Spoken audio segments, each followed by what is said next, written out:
ಗಣಪತಿಪುಳೆ ರತ್ನಗಿರಿ ಪ್ರವಾಸ. ಯಾವುದೇ ಕಾರ್ಯವನ್ನು ಪ್ರಾರಂಭಿಸುವ ಮುನ್ನ ಗಣಪತಿಯ ಪ್ರಾರ್ಥನೆ ಮಾಡುವುದು ನಮ್ಮ ಸಂಸ್ಕೃತಿ. ಗಣಪತಿಯ ಪೂಜೆ ಮತ್ತು ಪ್ರಾರ್ಥನೆ ಮಾಡುವುದರಿಂದ ನಾವು ಪ್ರಾರಂಭಿಸುವ ಕಾರ್ಯದಲ್ಲಿ ಯಾವುದೇ ವಿಘ್ನಗಳು ಬರುವುದಿಲ್ಲ ಎಂದು ನಂಬಿಕೆ. ಅದಕ್ಕೆ ಗಣಪತಿಯನ್ನು ವಿಘ್ನರಾಜ, ವಿಘ್ನ ವಿನಾಶಕ, ವಿಘ್ನೇಶ್ವರ ಅಂತೆಲ್ಲ ಕರೆಯುವುದು. ದೇಶದ ಅನೇಕ ಕಡೆಗಳಲ್ಲಿ ಗಣಪತಿಯ ದೇವಾಲಯಗಳಿವೆ. ಭಾರತ ದೇಶದಲ್ಲಿಯೇ ಏಕೆ, ಇತರೆ ಅನೇಕ ದೇಶಗಳಲ್ಲಿ ಗಣಪತಿಯ ಆರಾಧನೆ ಇತ್ತೆಂದು ಅಲ್ಲಿ ದೊರೆತಿರುವ ಗಣಪತಿಯ ವಿಗ್ರಹಗಳಿಂದಲೇ ತಿಳಿದುಬರುತ್ತದೆ. ಮಹಾರಾಷ್ಟ್ರದಲ್ಲಿ ಗಣೇಶ ಚತುರ್ಥಿ ಪ್ರಮುಖ ಹಬ್ಬವಾಗಿದೆ. ಭಾರತದಲ್ಲಿ, ವಿಶೇಷವಾಗಿ ಮಹಾರಾಷ್ಟ್ರದಲ್ಲಿ ಗಣಪತಿಯ ಅನೇಕ ದೇವಾಲಯಗಳಿವೆ. ಅಷ್ಟವಿನಾಯಕ ಗಣಪತಿ ದೇವಾಲಯಗಳು ಮಹಾರಾಷ್ಟ್ರದ ಪುಣೆಯ ಸುತ್ತಮುತ್ತ ಇವೆ. ಇದಲ್ಲದೆ ಇನ್ನೂ ಕೆಲವು ಪ್ರಸಿದ್ಧ ಗಣಪತಿ ದೇವಾಲಯಗಳಿವೆ. ಅವುಗಳೆಂದರೆ ಸಿದ್ಧಿವಿನಾಯಕ ಮುಂಬೈ, ದಗಡೂಶೇಠ್ ಹಲವಾಯಿ ಪುಣೆ, ದಶಭುಜ್ ಟೆಂಪಲ್ ಪುಣೆ, ಸಿದ್ಧಿವಿನಾಯಕ ಮಹಾಗಣಪತಿ ಟಿಟ್ವಾಳ, ಪದ್ಮಾಲಯ ಗಣೇಶ ಜಳಗಾಂವ್, ನವಶ್ಯ ಗಣಪತಿ ನಾಸಿಕ್, ಅಡಸ ಗಣಪತಿ ಮತ್ತು ಗಣಪತಿಪುಳೆ ಗಣೇಶ್ ದೇವಾಲಯ ರತ್ನಗಿರಿ. ಈ ಎಲ್ಲ ಪ್ರಸಿದ್ಧ ಜಾಗೃತ ಗಣಪತಿ ದೇವಾಲಯಗಳಲ್ಲಿ ನಾನು ಈ ನನ್ನ ವ್ಲಾಗ್ನಲ್ಲಿ ರತ್ನಗಿರಿ ಹತ್ತಿರವಿರುವ ಗಣಪತಿಪುಳೆ ಗಣೇಶ ದೇವಾಲಯದ ಕುರಿತಾದ ಮಾಹಿತಿ ಹಂಚಿಕೊಳ್ಳುತ್ತಿದ್ದೇನೆ. ಮುಂಬಯಿಯಿಂದ 374 ಕಿಲೋಮೀಟರ್ ದೂರ, ಕೊಲ್ಹಾಪುರದಿಂದ 144 ಕಿಲೋಮೀಟರ್ ದೂರ, ರತ್ನಗಿರಿಯಿಂದ 45 ಕಿಲೋಮೀಟರ್ ದೂರದಲ್ಲಿ ಮುಂಬೈ ಗೋವಾ ದಾರಿಯಲ್ಲಿ ಅರಬ್ಬಿ ಸಮುದ್ರ ತೀರದಲ್ಲಿ ಗಣಪತಿಪುಳೆ ಸಿಗುತ್ತದೆ. ಗಣಪತಿಪುಳೆ ಹೋಗಲು ಹತ್ತಿರದ ಕೇಂದ್ರ ಸ್ಥಳವೆಂದರೆ ಜಿಲ್ಲಾ ಕೇಂದ್ರ ರತ್ನಗಿರಿ. ಇಲ್ಲಿ ರೈಲು ನಿಲ್ದಾಣವಿದೆ. ಕೊಂಕಣ ರೈಲು ಮಾರ್ಗ. ಪ್ರಸಿದ್ಧ ಗಣಪತಿ ತೀರ್ಥಕ್ಷೇತ್ರವಾದ್ದರಿಂದ ಕೋಲ್ಹಾಪುರ್, ಪುಣೆ, ಮುಂಬೈಗಳಿಂದ ಬಸ್ಸುಗಳಿವೆ. ಮಂದಿರದ ಇತಿಹಾಸ. ಪ್ರತಿ ದೇವಾಲಯದ ಹಿಂದೆ ಏನಾದರೂ ವಿಶೇಷ ಮಹತ್ವ ಇದ್ದೇ ಇರುತ್ತದೆ. ಅದೇ ರೀತಿ ಈ ದೇವಾಲಯಕ್ಕೂ ಒಂದು ಇತಿಹಾಸ, ಒಂದು ರೋಚಕ ಕಥೆ ಇದೆ. ಸ್ವಯಂಭೂ ಗಣಪತಿ ಎಂದರೆ ಗಣಪತಿಪುಳೆ ಗಣೇಶ ಎನ್ನುವಷ್ಟು ವಿಶೇಷತೆಯನ್ನು ಈ ದೇವಾಲಯ ಹೊಂದಿದೆ. ಮಹಾರಾಷ್ಟ್ರದ ಕೊಂಕಣ ಕಡಲತೀಡಿಯ ಜಿಲ್ಲಾ ಕೇಂದ್ರ ರತ್ನಗಿರಿ ಹತ್ತಿರವಿರುವ ಗಣಪತಿಪುಳೆ ಗಣೇಶ ದೇವಾಲಯ 500 ವರ್ಷಗಳಷ್ಟು ಹಳೆಯದಾದದ್ದು. ಗಣೇಶನೇ ಈ ದೇವಾಲಯದ ಮುಖ್ಯ ದೇವರು. ಗಣೇಶನ ಸ್ವಯಂಭೂ ವಿಗ್ರಹ ಭಕ್ತರ ಗಮನ ಸೆಳೆಯುತ್ತದೆ. ಮಹಾರಾಷ್ಟ್ರ ರಾಜ್ಯದ ಪಶ್ಚಿಮ ಕಡಲದಡಿಯಲ್ಲಿ ಇರುವ ಗಣೇಶಪುಳೆ ಕೊಂಕಣದಲ್ಲಿರುವ ದೇವಾಲಯಗಳು ಮತ್ತು ದೇವರುಗಳ ಬಗ್ಗೆ ವಿವಿಧ ಪುರಾಣಗಳು ಪ್ರಚಲಿತದಲ್ಲಿವೆ. ಗಣೇಶ ದೇವಾಲಯ ಮುದ್ಗಲ ಪುರಾಣದಲ್ಲಿ ಪಶ್ಚಿಮ ದ್ವಾರ ದೇವತಾ ಎಂದು ಉಲ್ಲೇಖಿಸಲಾಗಿದೆ. ಗಣಪತಿಪುಳೆ ಉಪಖಂಡದ ಅಷ್ಟದ್ವಾರ ದೇವತೆಗಳಲ್ಲಿ ಒಂದಾಗಿದೆ ಮತ್ತು ಇದನ್ನು ಪಶ್ಚಿಮ ದ್ವಾರ ದೇವತಾ ಎಂದು ಕರೆಯಲಾಗುತ್ತದೆ. ಮುಘಲರ ಆಳ್ವಿಕೆಯಲ್ಲಿ ಸುಮಾರು 1600 ವರ್ಷಗಳ ಹಿಂದೆ ಈಗ ಬೆಟ್ಟದ ಬುಡದಲ್ಲಿರುವ ಸ್ವಯಂಭೂ ಗಣಪತಿಯ ದೇವಸ್ಥಾನವಿರುವ ಜಾಗದಲ್ಲಿ ಒಂದು ಕೇವಡ ಅಂದರೆ ಕೇದಿಗೆ ಹೂಗಳ ವನವಿತ್ತು. ಒಂದು ರೀತಿಯಿಂದ ನಿರ್ಲಕ್ಷಿತ ಸ್ಥಳವಾಗಿತ್ತು. ಉದ್ದವಾದ ಕಡಲ ಕಿನಾರೆ ಇರುವ ಈ ಸ್ಥಳವನ್ನು ಭಂಡಾರಪುಳೆ ಎಂದು ಗುರುತಿಸಲ್ಪಟ್ಟಿತ್ತು. ಪಕ್ಕದ ಗ್ರಾಮದವರು ಇಲ್ಲಿ ತಮ್ಮ ಜಾನುವಾರುಗಳನ್ನು ಮೇಯಲು ಬಿಡುತ್ತಿದ್ದರು. ಮುಘಲರ ಕಾಲದಲ್ಲಿ ಈ ಗ್ರಾಮದ ವಹಿವಾಟು ಬಾಲ್ ಭಟ್ಜಿ ಭಿಡೆ ಎನ್ನುವವರ ಕೈಕೆಳಗಿತ್ತು. ಅವರು ಗಣಪತಿಯ ಬಹಳ ದೊಡ್ಡ ಭಕ್ತರಾಗಿದ್ದರು. ಅವರಿಗೆ ಗಣಪತಿಯ ಮೇಲೆ ವಿಶೇಷ ಶ್ರದ್ಧೆ ಇತ್ತು. ಯಾವುದೇ ಕಾರ್ಯ ಗಣೇಶನ ಸ್ಮರಣೆ ಮಾಡಿಯೇ ಪ್ರಾರಂಭಿಸುತ್ತಿದ್ದರು. ಭಿಡೆ ಒಂದು ಪ್ರಮುಖ ವೈಯಕ್ತಿಕ ಸಮಸ್ಯೆಯನ್ನು ಎದುರಿಸುತ್ತಿದ್ದರು. ಭಿಡೆ ದೃಢ ನಿಶ್ಚಯದ ವ್ಯಕ್ತಿ. ಆತನು ವೈಯಕ್ತಿಕ ಸಮಸ್ಯೆಯಿಂದ ಮುಕ್ತವಾಗುವವರೆಗೂ ಆಹಾರ ಮತ್ತು ನೀರನ್ನು ತ್ಯಜಿಸಲು ಮನಸ್ಸು ಮಾಡಿದನು. ತಪಸ್ಸಿಗೆ ಕೇವಡ ವನದಲ್ಲಿ ತಂಗಿದ್ದರು ಮತ್ತು ಮಂಗಳಮೂರ್ತಿ ಅಂದರೆ ಗಣೇಶ ದೇವರನ್ನು ಪೂಜಿಸುತ್ತಾರೆ. ಒಂದು ದಿನ ಹೀಗಿರುವಾಗ ಗ್ರಾಮದ ಗೋಪಾಲಕ ಒಂದು ಆಶ್ಚರ್ಯಕರವಾದ ಸಂಗತಿಯನ್ನು ತಿಳಿಸಿದ. ಅವನು ಹೇಳಿದ, ನನ್ನ ಹಸು ನಿತ್ಯ ಬೆಟ್ಟದ ತಪ್ಪಲಿನಲ್ಲಿರುವ ಬಂಡೆಯ ಮೇಲೆ ತನ್ನ ಹಾಲನ್ನು ಸುರಿಯುತ್ತದೆ ಎಂದು. ಇದನ್ನು ಕೇಳಿದ ಭಟ್ಜಿ ಆ ಗೋಪಾಲಕ ಮತ್ತು ಇತರ ಗ್ರಾಮದ ಜನರನ್ನು ಕರೆದುಕೊಂಡು ಹಸು ಹಾಲು ಕರೆಯುತ್ತಿದ್ದ ಸ್ಥಳವನ್ನು ಪರೀಕ್ಷಿಸಲಾಗಿ ಒಂದು ಸ್ವಯಂಭೂ ವಿಗ್ರಹ ದೊರೆಯಿತು. ಆ ಜಾಗವನ್ನು ಸ್ವಚ್ಛಗೊಳಿಸಿ ಹುಲ್ಲಿನ ಚಪ್ಪರ ಹಾಕಿ ಅದರ ಬುಡದಲ್ಲಿ ವಿಗ್ರಹ ಸ್ಥಾಪನೆ ಮಾಡಿ ಭಕ್ತಿಯಿಂದ ಪೂಜೆ ಮಾಡಿದರು. ಹೀಗೆ ಗಣಪತಿ ಪುಳೆ ಮಂದಿರದ ಸ್ಥಾಪನೆ ಆಯಿತು. ಗಣಪತಿ ಪುಳೆಗೆ ಈ ಹೆಸರು ಏಕೆ ಬಂತು? ಅದಕ್ಕೊಂದು ಸ್ವಾರಸ್ಯಕರ ಕಥೆ ಇದೆ. ಸ್ಥಳೀಯ ಜಾನಪದದ ಪ್ರಕಾರ ಹಿಂದೂ ದೇವರು ಗಣಪತಿಯು ಸ್ಥಳೀಯ ಮಹಿಳೆಯೊಬ್ಬಳ ಹೇಳಿಕೆಗೆ ಕರೆಕೊಟ್ಟು ತನ್ನ ಮೂಲ ವಾಸಸ್ಥಾನವಾದ ಗುಳೆಯಿಂದ ಪುಳೆಗೆ ತೆರಳಿದರು. ಹೀಗಾಗಿ ಈ ಪ್ರದೇಶಕ್ಕೆ ಗಣಪತಿ ಪುಳೆ ಎಂದು ಹೆಸರಿಡಲಾಯಿತು. ಗಣಪತಿ ಪುಳೆ ಎಂಬ ಹೆಸರು ಹೇಗೆ ಬಂತು ಎಂಬುದರ ಬಗ್ಗೆ ಇನ್ನೂ ಒಂದು ಕಥೆ ಇದೆ. ಹಲವು ವರ್ಷಗಳ ಹಿಂದೆ ಗಣಪತಿ ಪುಳೆ ಈ ಗ್ರಾಮದಲ್ಲಿ ಹೆಚ್ಚಿನ ಜನಸಂಖ್ಯೆಯನ್ನು ಹೊಂದಿರಲಿಲ್ಲ. ಕಾಲಾನಂತರದಲ್ಲಿ ವಸಾಹತುಗಳನ್ನು ರಚಿಸಲಾಯಿತು. ಆದರೆ ಹಳ್ಳಿಯ ಉತ್ತರ ಭಾಗದಲ್ಲಿ ಗಣಪತಿ ಪುಳೆ ಪಶ್ಚಿಮಕ್ಕೆ ಇಳಿಜಾರು ಇರುವುದರಿಂದ ಮರಳುಮಯವಾಯಿತು. ಅದಕ್ಕೆ ಈ ಸ್ಥಳಕ್ಕೆ ಗಣಪತಿ ಪುಳೆ ಎಂದು ಹೆಸರು ಬಂದಿತು. ಪುಳೆ ಎಂದರೆ ಮರಳು ದಿಬ್ಬ ಎಂದು ಅರ್ಥ. ಮಂದಿರದ ವೈಶಿಷ್ಟ್ಯ. ಸುಮಾರು 500 ವರ್ಷಗಳ ಹಿಂದೆ ಬಾಲ್ ಭಟ್ಜಿ ಅವರಿಗೆ ಓಂಕಾರ ಸ್ವರೂಪ ಸ್ವಯಂಭೂ ಮೂರ್ತಿಯ ದೃಷ್ಟಾಂತವಾಗಿತ್ತು. ಈ ಸ್ಥಳದಲ್ಲಿ ಅವರು ತೆಂಗಿನ ಗರಿಗಳಿಂದ ಚಪ್ಪರವನ್ನು ನಿರ್ಮಿಸಿ ಸ್ವಯಂಭೂ ಗಣೇಶನ ಸ್ಥಾಪನೆ ಮಾಡಿದರು. ತದನಂತರ ಛತ್ರಪತಿ ಶಿವಾಜಿ ಮಹಾರಾಜರ ಅಷ್ಟಪ್ರಧಾನ ಮಂಡಳಿಯಲ್ಲಿ ಒಬ್ಬರಾದ ಅಣ್ಣಾಜಿ ದತ್ತೋ ಅವರು ಮಂದಿರಕ್ಕೆ ಗೋಪುರವನ್ನು ನಿರ್ಮಿಸಿದರು. ಪೇಶ್ವೆಯವರ ಕಾಲದಲ್ಲಿ ಪೇಶ್ವೆಯವರ ಸರದಾರ ಗೋವಿಂದ ಪಂತ್ ಬುಂದೇಲೈ ಅವರು ಮಂದಿರದ ಸಭಾಮಂಟಪವನ್ನು ನಿರ್ಮಿಸಿದರು. ಅನಂತರ ಮುಂದೆ ಮಾಧವರಾವ್ ವಾಸುದೇವರಾವ್ ಬರ್ವೆ ಕೋಲ್ಹಾಪುರ ಸಂಸ್ಥಾನದ ಕಾರ್ಭಾರಿ ಮಂದಿರದ ಗೋಪುರಕ್ಕೆ ಬಂಗಾರದ ಮುಲಾಮ್ ಇರುವ ಕಲಶವನ್ನು ಕೂಡ್ರಿಸಿದರು. ಶ್ರೀಮಂತ ನಾನಾ ಸಾಹೇಬ್ ಪೇಶ್ವೆಯವರು ನಂದಾದೀಪದ ವ್ಯವಸ್ಥೆಯನ್ನು ಮಾಡಿದರು. ಈಗ ನೀವು ನೋಡುತ್ತಿರುವ ಮಂದಿರದ ಕಟ್ಟುವ ಕಾರ್ಯ 1998ರಿಂದ 2003ರವರೆಗೆ ನಡೆಯಿತು. ಈ ಮಂದಿರವನ್ನು ಭಾರತೀಯ ವಾಸ್ತುಶಿಲ್ಪಕಲೆಯ ಆಧಾರವಿರಿಸಿಕೊಂಡು ನಿರ್ಮಿಸಲಾಗಿದೆ. ಮಂದಿರದ ವಾಸ್ತುಕಲೆ.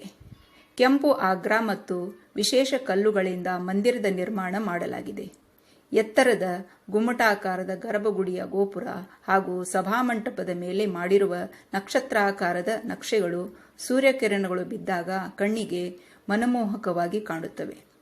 ಮಂದಿರದ ದಕ್ಷಿಣ ಭಾಗದಲ್ಲಿ 5 ತ್ರಿಪುರಗಳಿವೆ. ತ್ರಿಪುರ ಹುಣ್ಣಿಮೆಯಂದು ಅವುಗಳ ಮೇಲಿನ ದೀಪಗಳು ಬೆಳಗಿ ಕಣ್ಣಿಗೆ ಹಬ್ಬವನ್ನುಂಟು ಮಾಡುತ್ತವೆ. ಜನವರಿ ಮತ್ತು ನವೆಂಬರ್ ತಿಂಗಳಲ್ಲಿ ಸೂರ್ಯಾಸ್ತದ ಸಮಯದಲ್ಲಿ ಸೂರ್ಯಕಿರಣಗಳು ನೇರವಾಗಿ ಮಂದಿರವನ್ನು ಹೊಕ್ಕು ಸ್ವಯಂಭೂ ಗಣೇಶ ವಿಗ್ರಹದ ಮೇಲೆ ಬೀಳುತ್ತವೆ.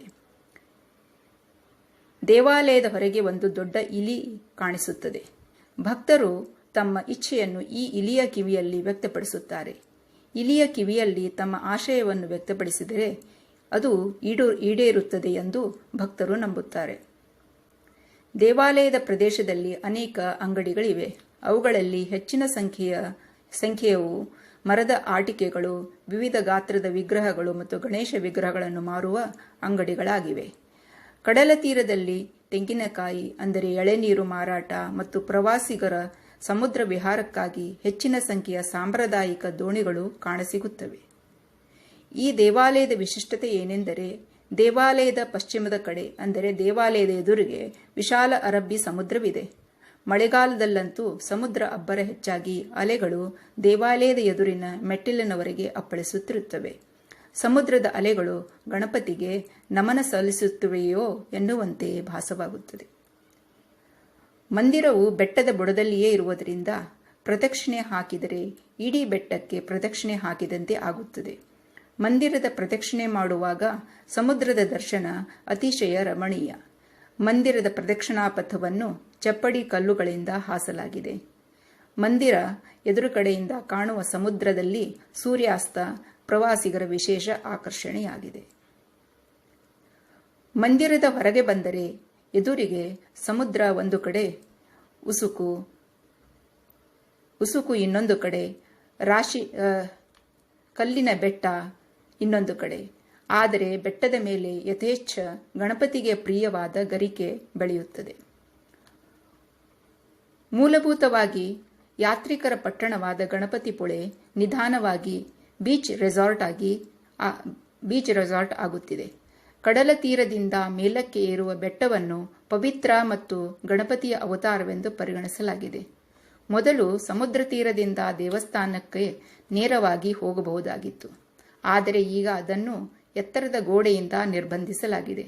ಯಾತ್ರಿಕರು ಲೋಹದ ಶೋಧಕದ ಮೆಟಲ್ ಡಿಟೆಕ್ಟರ್ ಕೆಳಗೆ ಅಡ್ಡ ಪ್ರವೇಶ ದ್ವಾರದ ಮೂಲಕ ಹಾದು ಹೋಗಬೇಕು. ಒಂದು ಕಾಲುದಾರಿಯು ಬೆಟ್ಟವನ್ನು ಸುತ್ತುವರೆದಿದೆ ಮತ್ತು ಇದನ್ನು ಪರಿಕ್ರಮ ಮಾಡಲು ಬಯಸುವ ಯಾತ್ರಿಕರು ಈ ಕಾಲುದಾರಿಯ ಮೂಲಕ ಬೆಟ್ಟವನ್ನು ಪ್ರದಕ್ಷಿಣೆ ಹಾಕುತ್ತಾರೆ.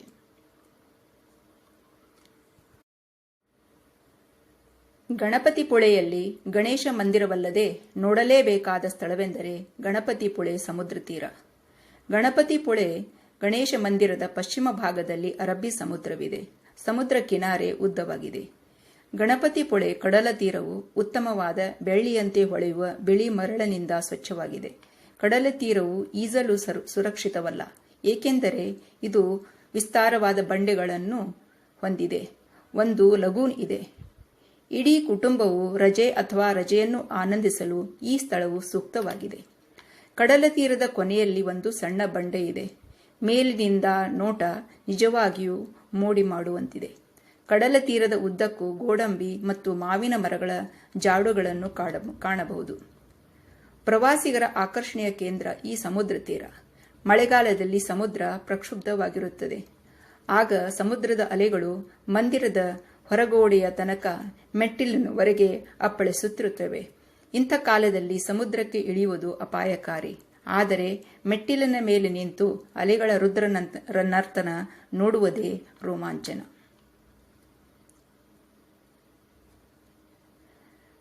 ಗಣೇಶನ ದರ್ಶನ. ಮಂದಿರದ ದರ್ಶನದ ಸಮಯ ಬೆಳಿಗ್ಗೆ 5 ಗಂಟೆಯಿಂದ ರಾತ್ರಿ 9ರವರೆಗೆ. ಮಧ್ಯಾಹ್ನ 12 ಮತ್ತು ಸಂಜೆ 7 ಗಂಟೆಗೆ ನಿತ್ಯ ಸಮಯಕ್ಕೆ ಸರಿಯಾಗಿ ಆರತಿ ಇರುತ್ತದೆ. ಮಧ್ಯಾಹ್ನದ ಆರತಿಯ ನಂತರ ಎಲ್ಲರಿಗೂ ಕಿಚಡಿ ಪ್ರಸಾದವನ್ನು ನೀಡಲಾಗುತ್ತದೆ. ಸಂಕಷ್ಟ ಚತುರ್ಥಿಯ ದಿನ ಸಂಜೆ 4 ಗಂಟೆಗೆ ಪಾಲಕಿ ಸೇವೆ ನಡೆಯುತ್ತದೆ. ಭಕ್ತಜನರು ಬೆಳಿಗ್ಗೆ 4ರಿಂದ 11 ಗಂಟೆಯವರೆಗೆ ಅರ್ಚನೆ ಪೂಜೆಗಳನ್ನು ಮಾಡಿಸಬಹುದು. ಪ್ರತಿ ವರ್ಷ ನಡೆಯುವ ವಿಶೇಷ ಉತ್ಸವ ಭಾದ್ರಪದಿ ಉತ್ಸವ ಸಾವಿರಾರು ಜನರು ಸೇರುತ್ತಾರೆ. ಈ ಉತ್ಸವದ ಸಮಯದಲ್ಲಿ ಪ್ರತಿ ರಾತ್ರಿ ಕೀರ್ತನೆ ಮತ್ತು ಆರತಿ ಇರುತ್ತದೆ. ವಾಮನ ದ್ವಾದಶಿಯ ದಿನ ಪ್ರಸಾದ ಮತ್ತು ಮಹಾಪ್ರಸಾದ ಇರುತ್ತದೆ. ಮಾಘ ಮಾಸದಲ್ಲಿ ಮಾಘ ಉತ್ಸವ ಆಚರಿಸಲಾಗುತ್ತದೆ. ಈ ಉತ್ಸವದ ಸಮಯದಲ್ಲಿ ಆರತಿ, ಮಹಾಪ್ರಸಾದದಂಥ ದೇವತಾ ಕಾರ್ಯಗಳು ನಡೆಯುತ್ತವೆ. ರಾತ್ರಿ ಸಾಂಸ್ಕೃತಿಕ ಕಾರ್ಯಕ್ರಮಗಳು ಜರುಗುತ್ತವೆ. ವಿಜಯದಶಮಿಯ ದಿನ ದೊಡ್ಡ ಪ್ರಮಾಣದಲ್ಲಿ ಕಾರ್ಯಕ್ರಮಗಳು, ಆಚರಣೆಗಳು ನಡೆಯುತ್ತವೆ. ಆ ದಿನ ವಾದ್ಯಗಳ ಪೂಜೆ ಮಾಡಲಾಗುತ್ತದೆ. ಭಕ್ತ ಜನರಿಗೆ 2100 ಬೂಂದಿ ಲಡ್ಡುಗಳನ್ನು ವಿತರಿಸಲಾಗುತ್ತದೆ. ಸಂಜೆ ಮಂದಿರದ ಸುತ್ತ ಪಾಲಕಿ ಸೇವೆ ಮಾಡಲಾಗುತ್ತದೆ. ಹೀಗೆ ಪಾಲಕಿಯನ್ನು ಮಂದಿರದ ಪ್ರದಕ್ಷಿಣಾ ಪಥದಲ್ಲಿ ಸಾಗುವಾಗ ಸ್ವಲ್ಪ ಹೊತ್ತು ಬನ್ನಿ ವೃಕ್ಷದ ಕೆಳಗೆ ನಿಲ್ಲಿಸಿ ಬನ್ನಿ ಗಿಡದ ಎಲೆಗಳನ್ನು ಬಂಗಾರವೆಂದು ಎಲ್ಲರಿಗೆ ಹಂಚಲಾಗುತ್ತದೆ. ನಂತರ ಪಾಲಕಿ ಗಣೇಶ ಮಂದಿರದ ಒಳಗೆ ತರುತ್ತಾರೆ. ಅಲ್ಲಿ ಗಣೇಶನಿಗೆ ಬನ್ನಿ ಮುಡಿಸುತ್ತಾರೆ, ಅಂದರೆ ಬನ್ನಿಯನ್ನು ಸಮರ್ಪಿಸುತ್ತಾರೆ. ಕಾರ್ತಿಕ ಮಾಸದಲ್ಲಿ ದೀಪೋತ್ಸವ ಇರುತ್ತದೆ. ಸಂಜೆ ವೇಳೆ ಆರತಿಯ ನಂತರ ಮಂದಿರಕ್ಕೆ ದೀಪಗಳ ಅಲಂಕಾರ ಮಾಡಲಾಗುತ್ತದೆ. ಇನ್ನು ಗುಡಿಪಾಡವ ಅಂದರೆ ಯುಗಾದಿ ಹಾಗೂ ಅಕ್ಷತೃತೀಯ ಸಮಯದಲ್ಲಿ ಸಾವಿರಾರು ಭಕ್ತಜನ ಸೇರುತ್ತಾರೆ. ಅಲ್ಲಿ ನಡೆಯುವ ಪಾಲಕಿ ಮೆರವಣಿಗೆ ಸಮಾರಂಭ ಆಕರ್ಷಣೆಯ ಆಚರಣೆಯಾಗಿದೆ. ವರ್ಷದಲ್ಲಿ 12 ಸಂಕಷ್ಟಿ ಅಲ್ಲದೆ ವಿಜಯದಶಮಿ, ದೀಪಾವಳಿ, ಯುಗಾದಿ, ಮಾಘ ಮಾಸ ಹೀಗೆ ವರ್ಷದಲ್ಲಿ 17 ಸಾರಿ ಪಾಲಕಿಯ ಮೆರವಣಿಗೆ ಸಮಾರಂಭ ನಡೆಯುತ್ತದೆ. ನೀವು ಯಾವ ದಿಕ್ಕಿನಲ್ಲಿ ಹೋದರೂ ಹೊಸದನ್ನು ಕಂಡುಹಿಡಿಯಲು ಸಾಧ್ಯವಿದೆ. ರತ್ನಾಗಿರಿಯಿಂದ ಗಣಪತಿಪುಳೆ ದಾರಿ ವಿಶಿಷ್ಟವಾಗಿದೆ. ಸಹ್ಯಾದ್ರಿಯ ನಿತ್ಯ ಹರಿದ್ವರ್ಣ ಶ್ರೇಣಿಗಳಿಂದ ಕೂಡಿದ ದಾರಿಗುಂಟ, ಕೆಂಪು ಮಣ್ಣು, ಮೇಲ್ಛಾವಣಿಯ ಅಂದರೆ ನಾಡಹೆಂಚಿನ ಮನೆಗಳು, ಸ್ವಚ್ಛವಾದ ಅಂಗಳಗಳು, ಅಸಂಖ್ಯಾತ ಹಣ್ಣುಗಳನ್ನು ಹೊಂದಿರುವ ಮರಗಳು, ವಿಶೇಷವಾಗಿ ಮಾವು, ಗೋಡಂಬಿ, ತೆಂಗು, ವೀಳ್ಯದೆಲೆ, ಬಾಳೆ, ಹಲಸು ಇತ್ಯಾದಿ. ಇಡೀ ಪಶ್ಚಿಮ ಕೊಂಕಣ ಪಟ್ಟಿಯು ಈ ಮರಗಳಿಂದ ಆವೃತವಾಗಿದೆ. ಅದರಲ್ಲೂ ಮಾವಿನ ತೋಪುಗಳು ಹೆಚ್ಚಾಗಿ ಕಾಣುತ್ತವೆ. ನಿಮಗೆಲ್ಲ ಗೊತ್ತಿರಬಹುದು, ಕೊಂಕಣವು ಅಲ್ಫೋನ್ಸೋ ಅಂದರೆ ರತ್ನಾಗಿರಿ ಹಾಫೂಸ್ ಮಾವಿಗೆ ಹೆಸರುವಾಸಿಯಾಗಿದೆ. ಪ್ರವಾಸಿಗರು ಮರಾಠಿ ಸಸ್ಯಾಹಾರವನ್ನು ಆನಂದಿಸಬಹುದು. ಗಣಪತಿಪುಳೆ ಧಾರ್ಮಿಕ ಸ್ಥಳವಾದ್ದರಿಂದ ಸಸ್ಯಾಹಾರ ಸಿಗುತ್ತದೆ. ಸಾಬುದಾಣಿ ಖಿಚಡಿ ಅಂದರೆ ಮರಾಠಿಯಲ್ಲಿ ಇದಕ್ಕೆ ಬಗರ್ ಎನ್ನುತ್ತಾರೆ. ಪೋಹ, ಅವಲಕ್ಕಿ, ವಡಾಪಾವ್, ಮಿಸಳ್ ಪಾವ್, ಹಬೆಯಲ್ಲಿ ಬೇಯಿಸಿದ ಮೋದಕ, ಸಿರಾ ಸಿಹಿ ತಿಂಡಿ ಇತ್ಯಾದಿ ಸಿಗುತ್ತವೆ. ಗಣಪತಿಪುಳೆಯಲ್ಲಿ ಸಮುದ್ರ ಹತ್ತಿರವಿರುವುದರಿಂದ ಗಣೇಶ ದರ್ಶನದ ಜೊತೆಗೆ ಹಾಲಿಡೇ ಮಜಾವನ್ನು ಎಂಜಾಯ್ ಮಾಡಬಹುದು. ನೀವು ಪ್ರವಾಸ ಮತ್ತು ಪುಣ್ಯ ಎರಡನ್ನೂ ಅನುಭವಿಸಲು ಬಯಸಿದರೆ ಗಣಪತಿಪುಳೆ ಆದರ್ಶ ಸ್ಥಳವಾಗಿದೆ. ಗಣಪತಿಪುಳೆ ಆಸುಪಾಸು ಅನೇಕ ಪ್ರೇಕ್ಷಣೀಯ ಸ್ಥಳಗಳಿವೆ. ವಾಪಸ್ಸು ರತ್ನಾಗಿರಿಗೆ ಹೋಗಬೇಕಾದ್ದರಿಂದ 2 ಸ್ಥಳಗಳನ್ನು ನೋಡಲು ಮಾತ್ರ ಸಾಧ್ಯವಾಯಿತು. ಒಂದು ಮಾಲ್ಗುಂದ್, ಇನ್ನೊಂದು ಗುಹಾಗರ್. ಮಾಲ್ಗುಂದ್ ಇದು ಗಣಪತಿಪುಳೆಯಿಂದ 1 ಕಿಲೋಮೀಟರ್ ದೂರದಲ್ಲಿದೆ. ಕಡಲ ತಡಿಯ ಚಿಕ್ಕ ಗ್ರಾಮ, ಆದರೆ ದೊಡ್ಡ ಕೀರ್ತಿ ಪಡೆದ ಗ್ರಾಮ. ಇದು ಮರಾಠಿ ಪ್ರಸಿದ್ಧ ಕವಿ ಕೇಶವಸುತ ಅವರ ಜನ್ಮಸ್ಥಳವಾಗಿದೆ. ಕೃಷ್ಣಾಜಿ ಕೇಶವ್ ದಾಮ್ಲೆ ಇವರು ಮರಾಠಿ ಕವಿ. ಇವರು 1866 ಅಕ್ಟೋಬರ್ 7ರಂದು ಮಹಾರಾಷ್ಟ್ರದ ರತ್ನಾಗಿರಿ ಜಿಲ್ಲೆಯ ಮಾಲ್ಗುಂದ್ನಲ್ಲಿ ಜನಿಸಿದರು. ಇವರ ಕಾವ್ಯನಾಮ ಕೇಶವಸುತ. ಕವಿತೆ ಮತ್ತು ಕಾವ್ಯ ಇವರ ಕಣಕಣದಲ್ಲಿ ತುಂಬಿದ್ದವು. ಅವರ ಎಲ್ಲ ಕವಿತೆಗಳು ಅಜರಾಮರ. ಅವರ ಗ್ರಾಮದಲ್ಲಿ ಕೇಶವಸುತ ಸ್ಮಾರಕವನ್ನು ನೋಡಬಹುದು. ಈ ಸ್ಮಾರಕದ ಭೇಟಿ ಎಂದರೆ ಮರಾಠಿ ಸಾಹಿತ್ಯದ ತೀರ್ಥಕ್ಷೇತ್ರ ದರ್ಶನ ಎಂತಲೇ ಹೇಳಬಹುದು. ಮಾಲ್ಗುಂದ್ ಗ್ರಾಮದ ಪರಿಸರ ಸುಂದರ ಹಾಗೂ ಶಾಂತ ವಾತಾವರಣದಿಂದ ಕೂಡಿದೆ. ಎತ್ತರವಾದ ತೆಂಗಿನ ಮರಗಳು, ಮೇಲೆ ಎತ್ತರಕ್ಕೆ ನೆಗೆಯುವ ಸಮುದ್ರದ ಅಲೆಗಳು ಈ ಸ್ಥಳವನ್ನು ಸುಂದರವಾಗಿಸಿವೆ. ವ್ಯಾಡೇಶ್ವರ ಶಿವ ದೇವಾಲಯ ಗುಹಾಗರ್. ಶ್ರೀ ದೇವ್ ವ್ಯಾಡೇಶ್ವರ ಶಿವನಿಗೆ ಸಮರ್ಪಿತವಾದ ಹಿಂದೂ ದೇವಾಲಯವಾಗಿದೆ. ಇದು ಭಾರತದ ಮಹಾರಾಷ್ಟ್ರ ರಾಜ್ಯದ ರತ್ನಾಗಿರಿ ಜಿಲ್ಲೆಯ ಗುಹಾಗರ್ನಲ್ಲಿದೆ. ಇದನ್ನು ಕೊಂಕಣ ಪ್ರದೇಶದ ಅನೇಕ ಚಿತ್ಪಾವನ ಕುಟುಂಬಗಳ ಕುಲದೇವತೆ ಅಂದರೆ ಕುಲದೇವರು ಎಂದು ಪರಿಗಣಿಸಲಾಗಿದೆ. ಗಣೇಶಪುಳೆಯಿಂದ ಗುಹಾಗರಕ್ಕೆ ನೇರ ಬಸ್ಸು ಇಲ್ಲ. ಮತ್ತೆ ನೆವರೆ ಫಾಟ ಎಂಬ ಕ್ರಾಸ್ಗೆ ಹೋಗಿ ಅಲ್ಲಿಂದ ಗುಹಾಗರಿಗೆ ಹೋಗಬೇಕು. ಗಣಪತಿಪುಳೆಯಿಂದ ಗುಹಾಗರ್ 3 ತಾಸಿನ ದಾರಿ. ಬಸ್ಸು ಪಶ್ಚಿಮ ಬೆಟ್ಟಗಳನ್ನು ಏರಳಿಯುತ್ತಾ ಸಾಗುತ್ತದೆ. ಅದೇಕೋ ಕೊಂಕಣ ಸುತ್ತಿ ಮೈಲಾರಕ್ಕೆ ಬಂದಂತಾಯಿತು ಎಂಬ ಗಾದೆ ಮಾತು ನೆನಪಾಯಿತು. ಹಿಂದೂ ಪುರಾಣಗಳ ಪ್ರಕಾರ ಪರಶುರಾಮನು ತನ್ನ ಬಾಣವನ್ನು ಸಮುದ್ರಕ್ಕೆ ಎಸೆದು ಸಮುದ್ರ ದೇವರನ್ನು ತನ್ನ ಬಾಣ ಇಳಿಯುವ ಹಂತಕ್ಕೆ ಹಿಂತೆಗೆದುಕೊಳ್ಳುವಂತೆ ಆಜ್ಞಾಪಿಸಿ ಕೊಂಕಣ ಭೂಮಿಯನ್ನು ಸೃಷ್ಟಿಸಿದನು. ಈ ಹೊಸ ಭೂಮಿಯನ್ನು ಸಪ್ತ ಕೊಂಕಣ ಎಂದು ಕರೆಯಲಾಯಿತು. ಕೊಂಕಣ ಇದರ ಅರ್ಥ ಭೂಮಿಯ ತುಂಡು, ಭೂಮಿಯ ಮೂಲೆಯಲ್ಲಿ ಅಥವಾ ಭೂಮಿಯ ಮೂಲೆಯ ತುಂಡು ಎಂದು ಅರ್ಥ. ಸಂಸ್ಕೃತ ಪದಗಳಿಂದ ಇದನ್ನು ಪಡೆಯಲಾಗಿದೆ. ಕೋಣ ಅಂದರೆ ಮೂಲೆಯಲ್ಲಿ, ಕಣ ಎಂದರೆ ತುಂಡು. ಹೊಸದಾಗಿ ಸೃಷ್ಟಿಯಾದ ಭೂಮಿಯಲ್ಲಿ ನೆಲೆಸಲು ಮತ್ತು ನಿವಾಸಿ ಕುಲಗಳನ್ನು ರಕ್ಷಿಸಲು ಪರಶುರಾಮನು ವಿವಿಧ ದೇವತೆಗಳನ್ನು ಕೇಳಿದರು. ಪರಶುರಾಮನು ಶಿವನ ಭಕ್ತನಾಗಿದ್ದನು. ದೇವರು ಅವನಿಗೆ ಪ್ರತಿದಿನ ಕಾಣಿಸಿಕೊಳ್ಳಬೇಕೆಂದು ವಿನಂತಿಸಿದನು. ಆದ್ದರಿಂದ ಶಿವನು ದೇವಾಲಯಗಳನ್ನು ನಿರ್ಮಿಸಿದ 60 ಸ್ಥಳಗಳಲ್ಲಿ ಕಾಣಿಸಿಕೊಂಡನು.